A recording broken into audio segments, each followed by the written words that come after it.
already tried filming this video outside, and just because of the Airbnb's proximity to the road downstairs, you just can't really even hear anything.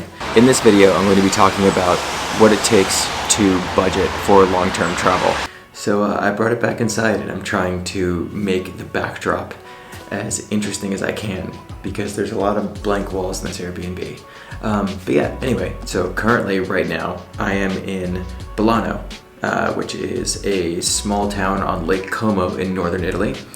And I rented an Airbnb for 9 days because I just needed the time to not just be always on the move and changing locations like every 2 to 3 days. So yeah, I've really just been spending the past couple days, because I've been here for 3 days, just drinking wine, making homemade pasta, wandering around the city. It's absolutely gorgeous here. If you haven't seen the view already, then here's what it looks like. The camera's gonna be there, and I'm gonna be sitting here. But just look at that view in the background.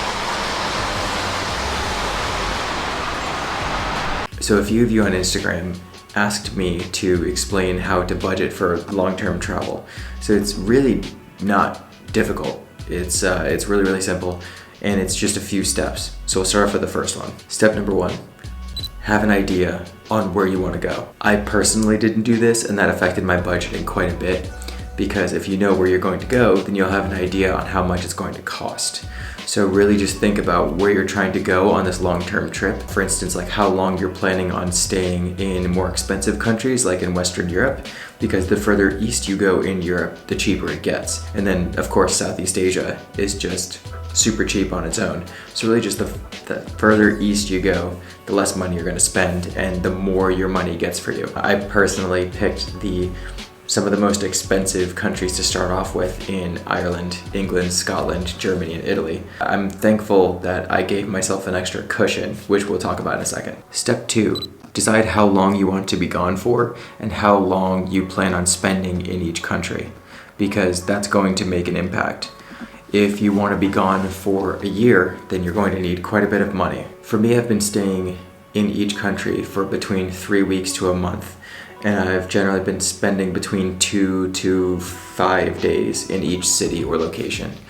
That's just because I want to actually see a good portion of the country before leaving.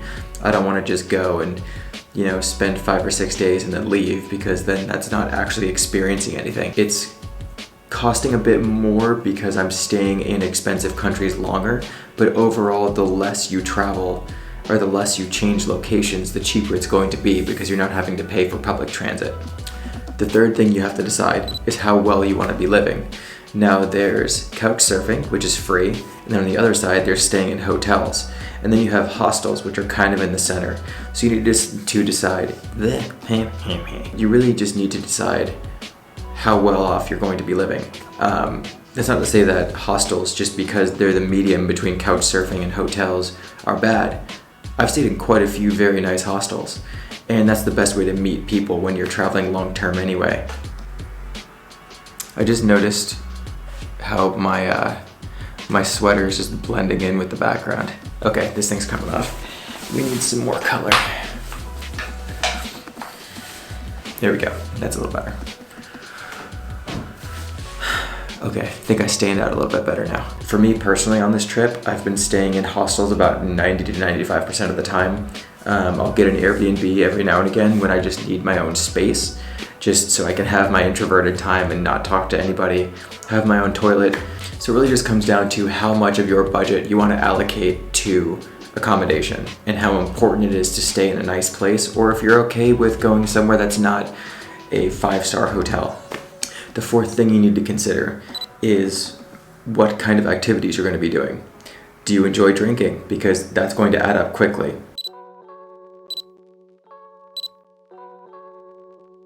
And of course, I went to a whole bunch of countries where drinking is part of the culture. So going out and drinking will exponentially increase how much you need to budget. Do you like nice restaurants? Because that's going to cost extra money.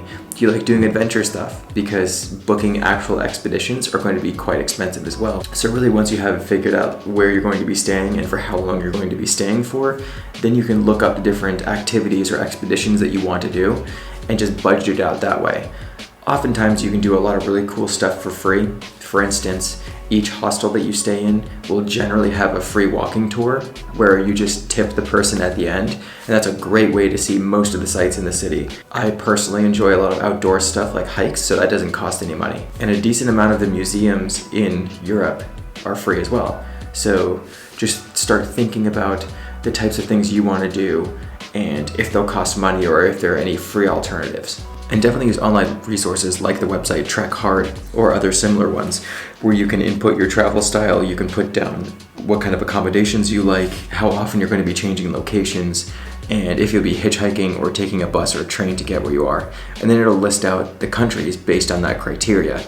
And it'll give you about the average US dollar per day cost of being in those countries. Now, I wouldn't take those numbers verbatim. For instance, the website Trek Hard, that project hasn't been updated for a couple years, so take it with a grain of salt. But it gives you an idea on where to start from. For instance, I was inputting my budget for Ireland recently, and I saw that it cost me about $150 a day. Well, I was there, and I was there for a month, so it was quite expensive. But that's because I was going out drinking quite a bit, because that's not only part of hostel culture, but also part of the country's culture itself. And also I rented a car and drove around and all that stuff. So once you have the countries you're going to be staying in, how long you're going to be staying in each country, how often you think you'll be changing locations in each country, and what kind of activities you want to do, then you need to give yourself a bit of a buffer, because things happen, right? Like you'll want to buy a nifty new lens that for your Fujifilm camera, or maybe you get sick, or who knows, maybe you just want to divert from your plans and go somewhere else that was unexpected last minute. You want to have a little bit of a buffer, and by a little bit, I mean like 15 to 25%. So once you have your budget set up, just give yourself whatever cushion you deem appropriate based on the activities you want to do and how long you want to stay and all that stuff. That's also a side note. The earlier you come up with your plans, and the further out you can book, the cheaper they're going to be. Because if you're booking everything last minute, it's gonna drive up the cost some. Don't mind the baby face. I just decided I was gonna shave this morning for no reason, and I'm still not sure if I made a mistake or not. But yeah, so when I was budgeting for my trip, I didn't know where I was going to go. Still really don't. So I had to give myself a much larger cushion. And because I knew I wanted to travel for a year, I needed to exponentially add on to that cushion. So when I said before that the average around the world trip, based on the different travel bloggers that I've read on, that it ranges between $18,000 to $24,000 US dollars a year. And because I wasn't sure where I was going to go, most of the stuff was going to be booked last minute, I gave myself a pretty significant cushion.